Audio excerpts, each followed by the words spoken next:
Okay, everybody, welcome back to the Lech Deich Moser podcast. We continue with the Pele Yoeitz. We're on page 150 in the Art Scroll, day 49 in the Pele Yoeitz. We're discussing the idin of chizuk, which means supporting Torah, and now the Pele Yoeitz is going to talk about arrangements from the different types of arrangements. Now,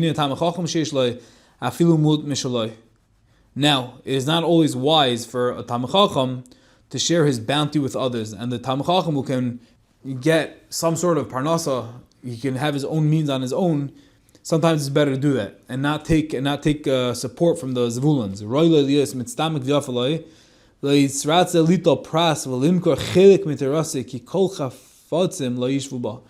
Says if it's possible for the Talmid Chacham to live very, very b'tzimtzum, but not to give away a chelik of his learning, that's the highest level. Because if he realizes he's learning all day and he realizes the value, the erech of his Torah, he wouldn't want to give away anything. He wouldn't want to sell, quote unquote, his portion to the supporter.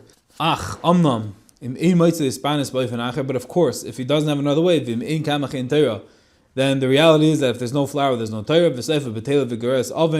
His Torah will end up coming to an end. It will cease, and he won't be able to not only not learn, but he's going to do averis, the Kabbalah, and therefore it is befitting upon him. He's supposed to take a Yisachar Zvulun relationship and use the money to be able to be machzik his ruchnius and his Torah, and striving always to be in a place where he can move forward without this support. That's the ideal, because you don't want to sell the Torah. But if you can't, of course, you take the money.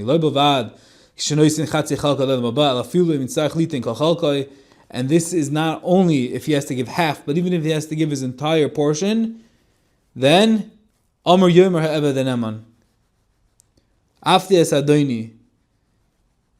It's a big chiddush that the Pele Yoeitz says, but he says that even if he has to give away his entire Olam Haba, even then, it's still worth it. Why?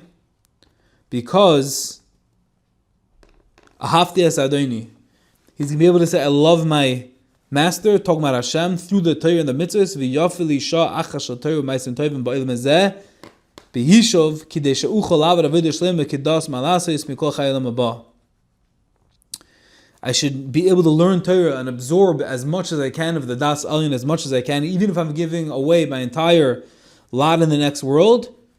Why? Because if I can serve Hashem in a wholesome way, that there's no schar whatsoever, that's the biggest demonstration of love for Hashem, and that's greater than Mikol Chayei Olam Haba. So this is a very, very deep and high exalted level. And the life in the world to come remains insignificant in the opportunity that I have now, to bring even a little more pleasure before my God. And we leave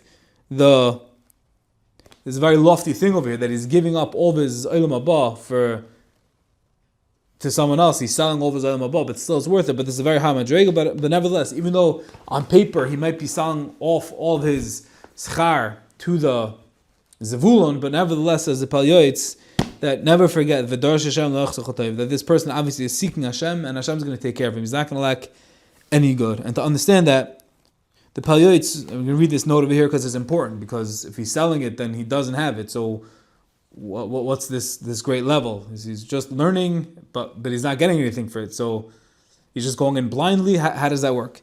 So the Pele Yoeitz speaks here of a truly lofty mindset where one can put aside all thoughts of compensation, as we just said, to focus every fiber of his being on the opportunity to please Hashem with his actions. If only a man could succeed in training his mind, perhaps it was for this very reason that Hashem placed him in such dire straits, to push and guide him to earn this lofty spiritual level, which will then bring him to the highest levels of Dveikus and divine service. This is very hard to understand. And say a story here. It's famously told of the Vilna Gaon, that one year Esregim were not able to be found in Vilna. And when one was finally located, its owner was only willing to give it to the Gaon on condition that the reward goes to the Gaon. So what did the Vilna Gaon do? The Gaon happily agreed to bargain, and he did the mitzvah that year with even greater joy and love than the others. And they came to the Gaon afterwards and they said, I don't understand. Every year you have a esrog, and every year You do the mitzvah obviously with tremendous hislavus and love and chukah and connection to Hashem.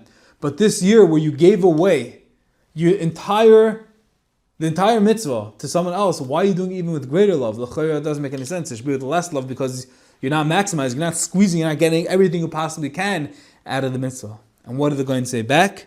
They're going to say, because this year I was able for the first time in my life to perform this mitzvah completely, purely lishma, for the sake of the mitzvah itself, without any thought of reward. So what does that tell us? It tells us that it's very hard to understand schar v'einish and olam haba and nitzchis and olam haba, but it tells us over here that Hashem, as we saw in the Pele, Hashem is not going to withhold any good from someone that's looking to do the right thing. So the point of here is we learn from the story of the Gain. The Gain was saying, I'm not taking into consideration what's going to be in my Olam Haba, but I know is one thing right now. I'm not getting any schar for this mitzvah, and all I have left, there's no schar, there's no any intentions, there's no bias, it's just me and this esrog, this lemon, and the Eibishter.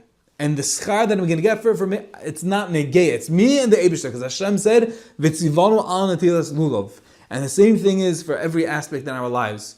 This Pele Yoeitz is telling us that a person who sells away all his schar, any reward, any peiros that come from his learning Torah, so how could it be the greatest thing in the world? How could it be that it's the greatest, loftiest level if he's not going to get anything? The answer is because if it's the person and the Torah and only emes and everything else out, Hashem is going to take care of that. And the deepest level of the Vekas is when there's no ulterior motives, when there's nothing beyond the Torah, when there's nothing beyond the Eibishter, then that's the closest relationship you possibly can have. And that's why this is the highest madrega, when there's no schar whatsoever. Hard to fathom, it sounds counterintuitive, but the emes, this is the emes of the Indian over here.